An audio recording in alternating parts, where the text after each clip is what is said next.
Olá, você que acompanha o 3/4 Cego, eu sou Danilo Sanches Ferrari, tudo bem? E hoje o tema é sério. Eu vou dar a minha opinião sobre os protestos nazistas realizados em Charlottesville, que é uma cidade da Virgínia, cidade universitária, nos Estados Unidos. Mas antes se inscreve no canal e já compartilha o vídeo, que o assunto é sério. Lá nos Estados Unidos está começando o advento de retirada dos símbolos dos confederados. Os confederados lutaram na Guerra Civil dos Estados Unidos a favor da permanência da escravatura no país. E isso vem causando revolta dos supremacistas brancos. Na cidade em questão, a estátua de um personagem que lutou a favor da escravatura está para ser retirada. Então, radicais ditos de direita, que eu não sei se nazismo é realmente de direita ou de esquerda, enfim, tem uma confusão enorme a respeito disso, resolveram protestar contra negros, gays, imigrantes e judeus. Me falaram também que pessoas com deficiência estavam no escopo do protesto, mas eu não li nada a respeito. Então, em resposta, os negros protestaram contra os protestos. Os supremacistas atropelaram esses negros e um deles morreu. Sendo pessoas com deficiência alvo dos protestos ou não, esse tipo de manifestação é errada. Eu não entendo até hoje como pessoas levam os níveis de melanina na pele tão a sério, a ponto de subjugar outras pessoas por isso. Eu não enxergo problemas em alguém ser gay ou judeu ou ser imigrante. Essas coisas não deviam importar. E qualquer um pode ter um filho ou filha com deficiência, ou se tornar deficiente de corrente de doença ou acidentes. Ter opinião política de direita ou de esquerda sobre formas de governo, ideologias econômicas é uma coisa. Menosprezar pessoas por cor de pele, orientação religiosa, sexual e lugar de nascimento é outra coisa. Os Estados Unidos têm um sério problema. Eles levam tão a sério a liberdade de expressão que grupos supremacistas e disseminadores de cultura de ódio podem agir com liberdade no país. Eu já disse aqui que a liberdade de expressão tem que ter limites, e os Estados Unidos são uma prova disso. Uma das formas de você mudar a consciência de um povo sobre um tema é ir gradativamente colocando restrições a ele, mesmo que isso oprima as pessoas que são a favor dele. Vou citar um exemplo brasileiro. Como foi mudada a visão a respeito do cigarro, por exemplo?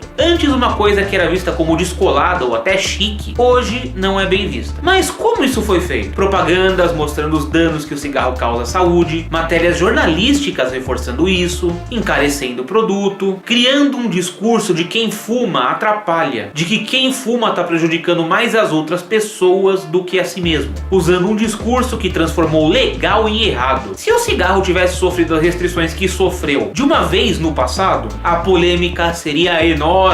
Mas como a coisa foi gradativa, as críticas iam se perdendo nesse movimento e iam desaparecendo ao longo do tempo. Se os Estados Unidos realmente querem reprimir esses extremistas, eles têm que colocar restrições a eles, impedir que eles se manifestem em público, nas redes sociais, que mantenham sites com suas ideologias, restringindo o movimento a uma doutrina que vai passar de pais para filhos. Com o tempo, os filhos desses extremistas devem ser banhados com explicações racionais do porquê a igualdade é importante.